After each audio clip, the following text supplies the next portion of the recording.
Now then, everybody, thank you for joining Foot Talkers again. It's been a massive week again. We've had a lot of subscribers. We're over 220 at the minute, so thank you very much from that. You know, it's fantastic to see.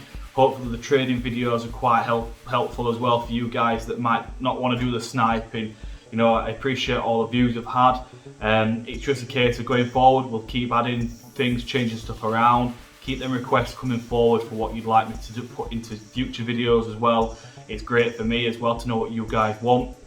For anybody that's new to the channel, please hit that subscribe button. I think it's like 72% of people that are watching these videos are subscribed, so it would mean the world to me if we could just get 50% of those people subscribing. It'd be absolutely quality.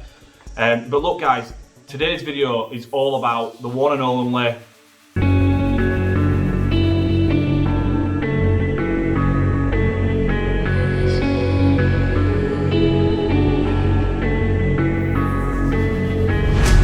Quiet's driving me insane. Silence rattles in my brain. Yeah, I gotta get away. Always waiting for the fall, so I built my towers tall, wandering through these empty halls. Breaks the cycle now, walls are coming down.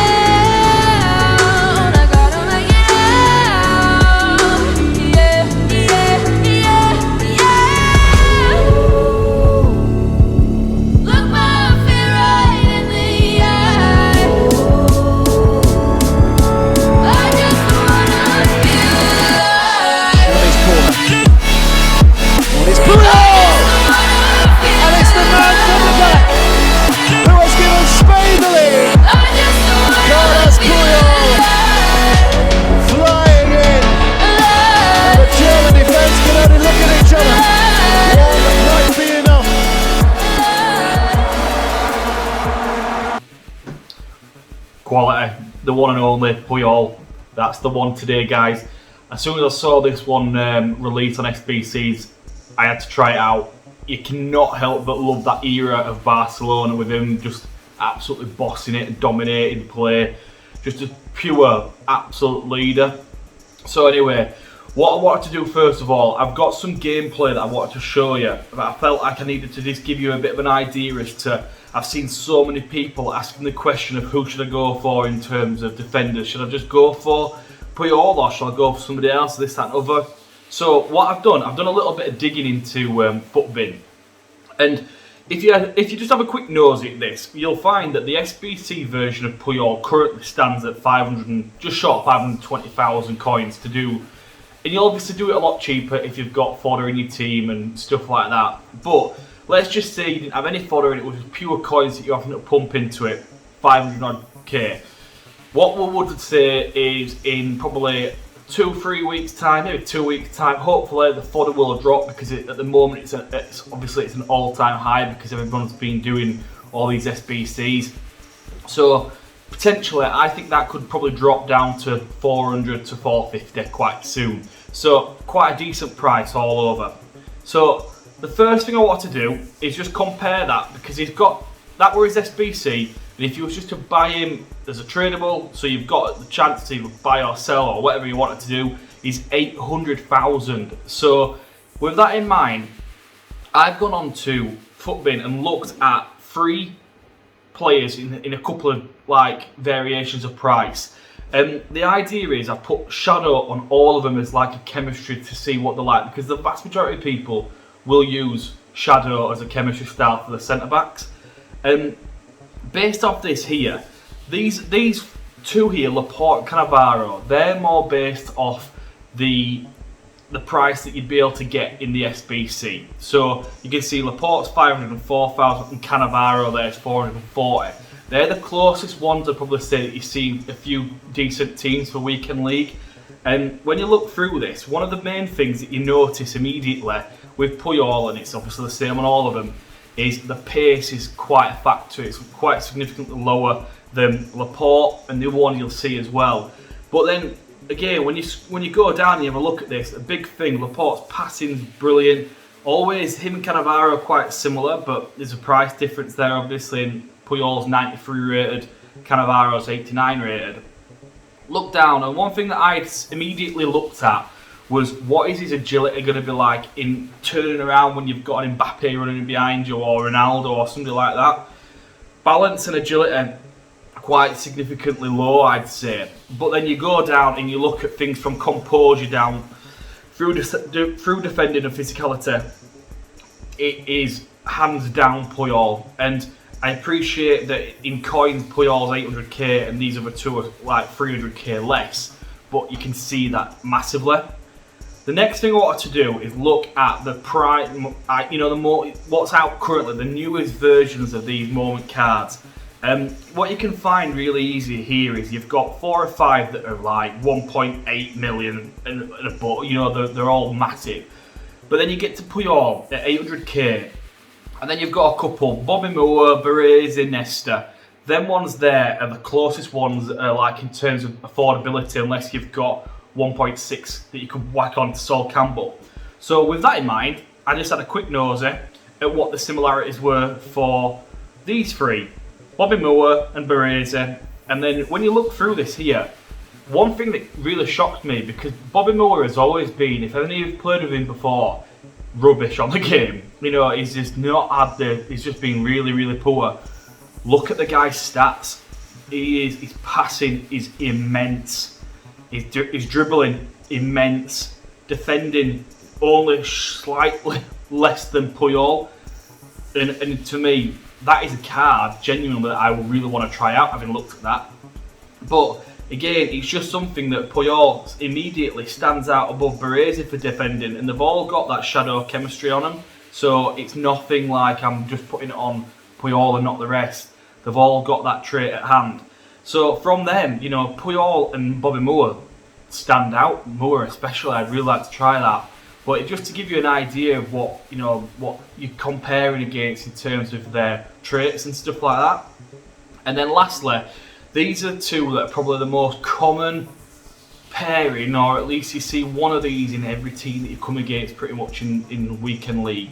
Albeit Varane usually sort of like the gold version, but I just wanted to put one on that was similar price to his liquid, coin version at 800k. And when you look through this here, again, massively noticeable for the pace compared to the other two. So that's another thing in game that I really want to focus on looking at, and we'll see that in a second. But you look through it again, and they're quite similar in all areas again. But then once again, you get down to this agility section, and he's quite a lot lower than the other guys. So it's interesting to see what he's going to be like in game. Through to defending, once again, he just absolutely stands above everybody. He is just a powerhouse. So I just wanted to show you those few there, because I think it's important really that you get to see the stats in comparison to the other ones that are similar in terms of pricing, or SBC price, or tradable price. And hopefully that'll give you an idea as to what major things I'll be looking at in terms of the pace, the turning, agility and balance and things like that. And then really, once we're into the gameplay, I'm going to break that down. I'm going to show you examples of maybe where it worked or it didn't work, and we'll come up with a final review on how good this player is, especially for that 500k price bracket. Onto the footage. So then, in game, what I've done here, I've got quite a few footages of in-game play where it's simple passing. He's got a lot of movement off the ball, which I thought were absolutely quality. You'll find that all this footage here is from Division 1 or Foot Weekend. That were him against Maradona, just beating for pace, beating for power. Absolutely, he's a class player to play with. I'm not exaggerating it. He's really good. One thing I did notice in some of this footage, you'll see, I'm not actually on Puyol for specific videos. It was just his movement off the ball was unbelievable. What marking men. You'll see now, I'm not on it, and he's just making it so that pass in the final third from your opposition has got to be absolutely perfect. It's like simple passes through the middle were just easy. And I found that what he was doing was, he was always creating space off the ball, even when you had the ball to pass to. This is just a bit of footage that I put in because at the end of this one, as soon as I rolled it around keeper, they quit. And there were quite a few games where they were doing that, just because they might have one counter attack at the beginning of the game and then it would just game over. I was controlling it.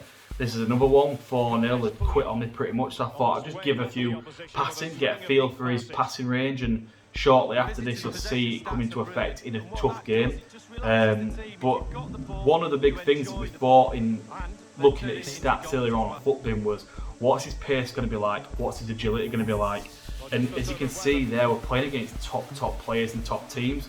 There was a couple of occasions where I felt like he's kind of missed a trick in turning quicker. But again, what you'll find here is he just opens himself up, pass through the middle, dead easy, just simple stuff, but it was effective and it worked.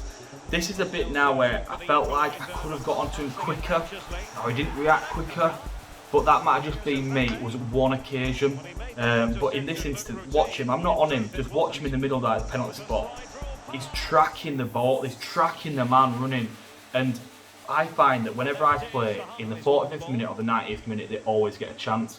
That has just been totally wiped out with Puyol in there. Again here, just beating Raul for pace and power. I absolutely love playing with this card, I can't express that enough. This is the bit I was saying in game, just felt the pass, boom, switch of play. If that were SEN, I'd have gone for other corner flag, I'm not joking, he's that bad at passing. But he's so strong, all over the pitch. I just felt like I could do anything with him. It was real fun. The one thing I would say is when I changed it into a 4 at the back, because the vast majority of the gameplay that you've just seen, it was 5. He played better in a 5 at the back, in my opinion. Not that it was poor in a 4 at the back, it was just there was so much cover around with a 5. And just here again, you're seeing him being able to track runners, and then his stand-up tackling. There's no one else better than him. I've played with Cannavaro, I've played with Rijkaard, Koeman, and he just beats all of them hands down for tackling. And we would have expected that from looking at his stats earlier. This was just a corner. I probably took about 5 corners with him, and if you get the run right, but you could say this with any defender, he's only 5'9", but I didn't feel like I couldn't attack the ball with him from a corner. And you'll see here, gets in front of his man, poor defending him, all honesty. But bang, you know, I wouldn't say that he was the man that you'd go for. You'd go for a Van Dijk or a Varane, but just to show you it does work and he's effective in that position. But all in all, guys, he is exciting to play with. It might make me sound a bit sad, but he's fun and exciting. I love Barcelona. I think in football, modern football now, we are missing characters and leaders and powerhouses like Puyol. We've just got soft centre backs that fall over. If any of you watched that Arsenal game, you saw Lacazette screaming his head off. That is the kind of thing that's just happening to our football. You watch Puyol back in the day, he took no prisoners, even on his own team. He'd just be captain fantastic. And in general play, he was outstanding. The one thing I would say, if you had any kind of potential kind of thumbs down against him, was his dribbling off with the ball wasn't extremely smooth. But he's a centre back. What do you want? You know, for me, I want a defender that can pass it out wide and switch play, but most importantly, breaks play down, he tackles, gets them last ditch challenges in. And we all know on this FIFA, the through ball is just so overpowered. You will get beaten. It's just a fact. You will get beaten by an odd player here and there. But I was playing against R9, Raul, Maradona, and not once did I feel like I was getting done over, where I have done with other players. So all in all, guys, if you are thinking about doing it and you can do the 500k through SBCs using your fodder, it will go down, like I said earlier, but even for 500k, I think it will qualify. He'll be in my team for a long time now, and I just enjoyed playing with him. And I think you guys will feel exactly the same if you get the chance to play with him. And if I could say go for him or not, 100%. 800k is probably a bit steep, but all in all, 500k for me is a snap. You know, take it all day long. So I hope today's review has been pretty decent for you. I like to show people a bit in terms of intent. You know, with the FUTBIN stuff, I wanted to show you the stats, I wanted to show you the in-game play, so it's not just me talking about what's happened, I wanted you to see it firsthand as well. So yeah, I hope it was helpful. If it was, leave us that thumbs up. If you're new to the channel, subscribe, it means a hell of a lot. We'll try to get to that 230 by the end of today, which would be fantastic. and we're just moving forward, joining into this journey. It's been fantastic, and it means a hell of a lot for all of you guys that are subscribed. So thank you. But look, for today, that's it. I'm going to be uploading a trading video later on, so I hope that's helpful for you guys as well. But for today, for this morning, all the rest, toodaloo.